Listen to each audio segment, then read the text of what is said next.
Nous le disons en titre, les deux chambres du Parlement ont tenu ce matin une séance plénière conjointe, une séance consacrée à la présentation d'un exposé par le premier président de la Cour des comptes sur les activités de la Cour des comptes au titre de la période 2023-2024.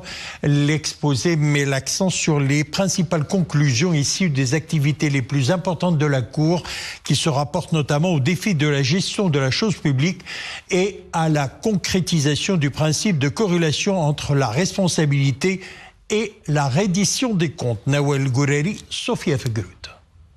كلمة للسيد الرئيس الأول مجلس آلة للحسابات المحترمة. تفضل السيد الرئيس. السيد رئيس مجلس النواب المحترم. السيد رئيس مجلس المستشارين المحترم.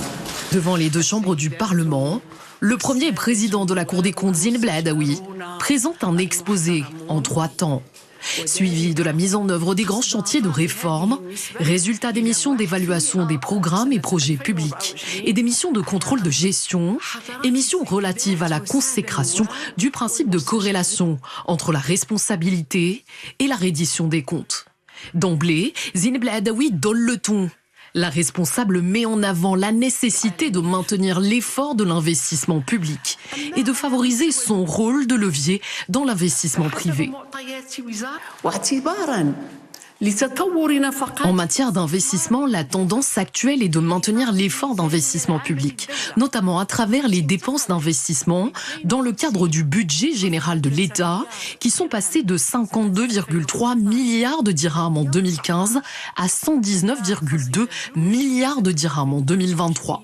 Cette tendance est appelée à se poursuivre au même niveau au cours des années à venir.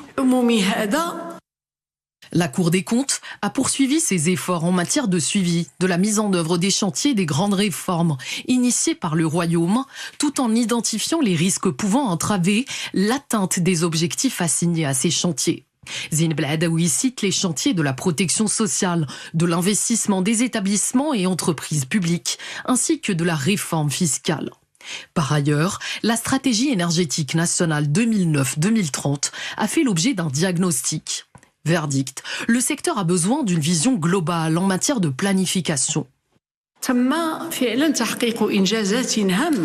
D'importantes réalisations ont été accomplies pour consolider la position du Maroc dans le domaine de la transition énergétique. Le Royaume occupe actuellement la 4e place au niveau africain et la 3e dans le monde arabe en termes de capacité installée de production d'électricité à partir d'énergies renouvelables. En revanche, certains aspects de cette stratégie sont à améliorer, notamment la gouvernance du secteur de l'énergie et le degré de réalisation des objectifs fixés pour chacune des composantes de la stratégie. Autre stratégie analysée, celle de la lutte contre l'analphabétisme.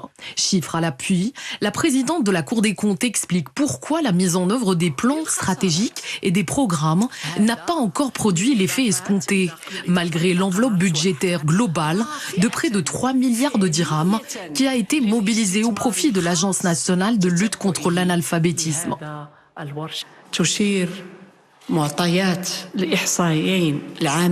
Selon les données de l'opération de recensement général de la population et de l'habitat, la proportion d'analphabètes demeure élevée chez les citoyens âgés de plus de 15 ans, avec plus de 9 240 000 personnes enregistrées en 2021, soit l'équivalent d'un taux d'analphabétisme d'environ 34,2% contre 47,7% en 2004. C'était il y a 20 ans. S'agissant des missions relatives à la consécration du principe de corrélation entre la responsabilité et la reddition des comptes, la présidente Zine Bladaoui a livré un chiffre clé. سجل المجلس وقف خلال الفترة ما بين يناير 2023. Concernant les attributions judiciaires des juridictions financières, elles ont recouvré environ 139 millions de dirhams entre janvier 2023 et septembre 2024.